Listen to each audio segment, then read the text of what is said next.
અમદાવાદમાં સતત વરસાદથી અનેક વિસ્તારો જળબંબાકાર થઈ ગયા। ખાસ બોપલ, બાકરોલ, સરખેજ, જોધપુર સહિતના વિસ્તારોમાં વરસાદ છે। શહેરના અનેક વિસ્તારોમાં જળબંબાકારની સ્થિતિ છે। એવામાં ગોતા, નવાવાડ, શાસ્ત્રીનગર, નિર્ણયનગરમાં પાણી ભરાયા છે। અમદાવાદના અનેક અંડરપાસમાં હજી પણ પાણી ભરાયેલા છે। શહેરમાં ભારે વરસાદને કારણે 6 અંડરપાસ બંધ થઈ ગયા। મગરબા અને પરિમલ સહિત 6 અંડરપાસ બંધ છે। દક્ષિણી અને કાળીગામ અંડરપાસમાં વાહન વ્યવહાર બંધ થઈ ગયો તો ચાંદલોડિયા અને ચાંદખેડા અંડરપાસ પાણી ભરાતા બંધ થઈ ગયા છે।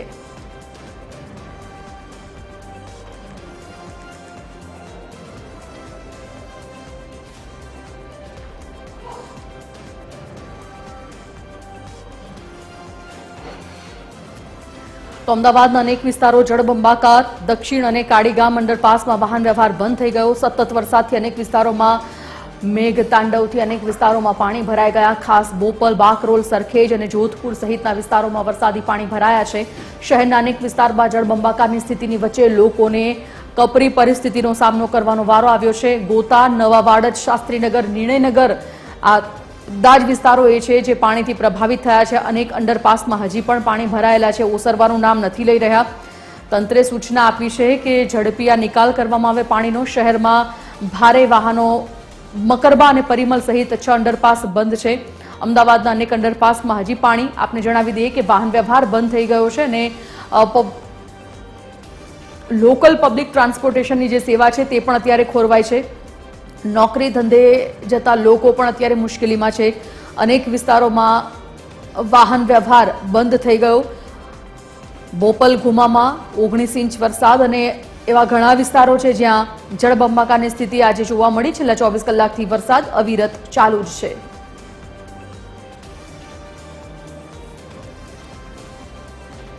આજ મુદ્દા પર સંવાદદાતા ભાવેશ રાજપૂત અને મૌલિક ઉપાધ્યાય લાઈવ જોડાઈ ગયા છે। ભાવેશ અને મૌલિક પાસેથી વિગત જાણીએ। શરૂઆત ભાવેશ આપનાથી કરવી છે। ભાવેશ, જે પ્રકારે અત્યારે અમદાવાદની પરિસ્થિતિ છે, ખાસ તો આખા રાજ્યમાં જ સાર્વત્રિક વરસાદ છે, અનેક જિલ્લા તાલુકાઓ ભરાયા છે વરસાદી પાણીથી, પરંતુ અમદાવાદની જે સ્થિતિ છે, આપ કયા વિસ્તારમાં અત્યારે છો અને કેવી પરિસ્થિતિ છે? કારણ કે જ્યાં જુઓ ત્યાં પાણી જ પાણી છે। આપના એરિયાની સ્થિતિ જણાવો। સંજીવની વાત કરવામાં આવે તો અમદાવાદમાં મેઘમહેર થતાની સાથે જ અલગ અલગ વિસ્તારો છે કે જ્યાં પાણી ભરાવાના પ્રશ્નો થયા છે। અત્યારે આપણે જે દ્રશ્યો જોઈ રહ્યા છીએ તે અમદાવાદના એસપી રિંગ રોડ ઓઢવ ખાતેના છે। ઓઢવથી જે નિકોલ તરફ રિંગ રોડ જાય છે તે રિંગ રોડ ઉપર એક તરફ બ્રિજ બની રહ્યું છે અને બીજી તરફ આ જે દ્રશ્યો જોઈ શકીએ છીએ તે અમદાવાદની કડવી વાસ્તવિકતા બતાવે છે। કારણ કે એસપી રિંગ રોડની આ પરિસ્થિતિ છે કે જે આપણને એવું લાગે છે કે જે રિંગ રોડ છે તે બેટમાં ફેરવાઈ ગયો હોય અને તેના કારણે જે વાહન વ્યવહાર છે તે પણ ખોરવાઈ ચૂક્યું છે। અનેક જે વાહનો છે તે આ પાણીમાં ફસાઈ ગયા હતા। પોલીસ દ્વારા અમુક વાહનો છે અહીંયાથી તેમને ડાયવર્ઝન આપીને અન્ય અંદરના રસ્તા પરથી મોકલવામાં આવ્યા અને શહેરના પૂર્વ વિસ્તાર હોય કે પશ્ચિમ વિસ્તાર હોય, તમામે તમામ જગ્યાઓ પર આ જ પ્રકારના દ્રશ્યો છે, આ જ પ્રકારની પરિસ્થિતિ છે। નાનામાં નાનો વાહન ચાલક હોય કે પછી ટ્રક ચાલક હોય તે પણ અત્યારે મુશ્કેલીમાં મુકાયો છે। કારણ કે અમદાવાદ શહેરમાં છેલ્લા 24 કલાકમાં જે પ્રકારે 12 ઇંચથી વધારે વરસાદ વરસ્યો અને જેના કારણે જળબંબાકારની પરિસ્થિતિ થઈ અને પૂર્વ વિસ્તારમાં વાત કરીએ તો અત્યારે હાલની સ્થિતિએ હાટકેશ્વર, અમરાઈવાડી અને અજીત મિલ 4 રસ્તા છે ત્યાં પાણી ઓસરી ગયા છે। પરંતુ એસપી રિંગ રોડ ઉપર આપણે જે દ્રશ્યો જોઈ રહ્યા છીએ ત્યાં આસપાસમાં કોઈ ગટર લાઈન ન હોય તેના કારણે આ પાણી અહીંયા ભરાયેલું છે અને સવારે કેડસમાં પાણી હતું પણ ધીમે ધીમે પાણી આસપાસના વિસ્તારમાં ઉતરી રહ્યું છે અને અત્યારે જે ટ્રાફિક જામના જે દ્રશ્યો છે તે એસપી રિંગ રોડ પરના છે અને હવે આ બાજુ જે બ્રિજ બની રહ્યું છે તો આ સમસ્યા આપણને દર વર્ષે જોવામાં આવી શકે તેવી પૂરેપૂરી શક્યતાઓ છે। અમદાવાદ શહેરની નિકોલ અને ઓઢવ પોલીસની ટીમ જેમાં પીઆઈ સહિતના અધિકારીઓએ થોડાક સમય પહેલા જ અહીંયા જે ભારે ટ્રાફિક હતો તેને ક્લિયર કરાવ્યો અને હવે તેઓ અન્ય વિસ્તારમાં ટ્રાફિકની જે સમસ્યા છે તેને નિવારવા માટે પહોંચ્યા છે। આ જે દ્રશ્યો છે તે દ્રશ્યો બતાવે છે કે અમદાવાદ જેને મેટ્રો સિટી તરીકે ઓળખવામાં આવે છે તેમાં વરસાદ પડતાની સાથે જ કયા પ્રકારની સ્થિતિ શહેરીજનોની થાય છે અને આ સમસ્યા છે તે દર વખતની છે। પૂર્વ અમદાવાદ તો પાણીમાં ગરકાવ થાય જ છે, પરંતુ આ વખતે પશ્ચિમ અમદાવાદ જેમાં બોપલ, શેલા, ગુમા, વીઆઈપી રોડ તે પણ પાણીમાં ગરકાવ થઈ ચૂક્યા છે। એટલે કે આ અમદાવાદની ખરી વાસ્તવિકતા ચોમાસાના દરમિયાન ખબર પડે છે। સંજીવની, બિલકુલ મૌલિક, આપના તરફ આવીએ। મૌલિક, આપ કયા વિસ્તારમાં અમદાવાદના છો? એ વિસ્તારની શું પરિસ્થિતિ છે? કેવી તકલીફો, સમસ્યાઓનો સામનો અત્યારે જે તે વિસ્તારના લોકો કરી રહ્યા છે તે પણ જાણીએ। સંજુજી, અત્યારે ગોતા વિસ્તારમાં છું. અહીંયા પણ વહેલી સવારથી વરસાદ વરસી રહ્યો છે. પાણી છે તે મોટા ભાગની જગ્યાએ ઓસરી ગયા છે.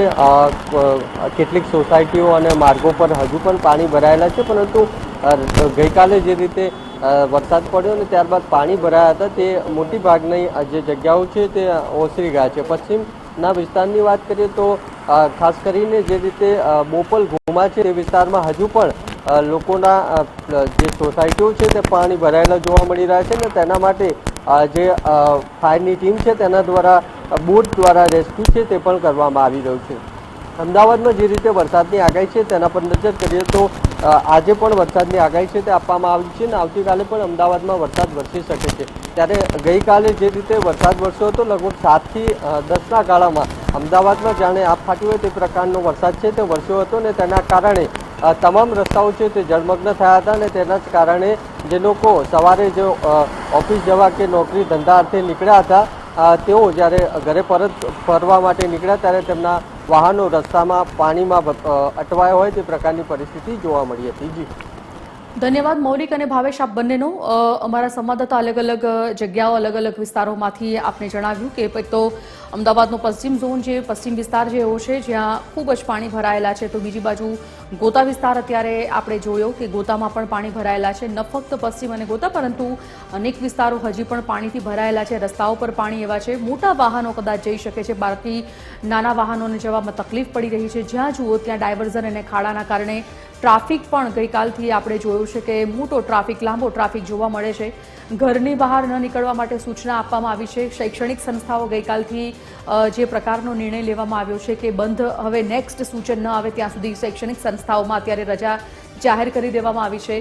શાળા, કોલેજો, સ્કૂલો આ બધું તો બંધ છે, પરંતુ નોકરી અને ધંધા રોજગાર જતા જે લોકો છે તે લોકોને પણ પોતાના નિયત સ્થળે જવા માટે સમસ્યાનો સામનો કરવો પડી રહ્યો છે.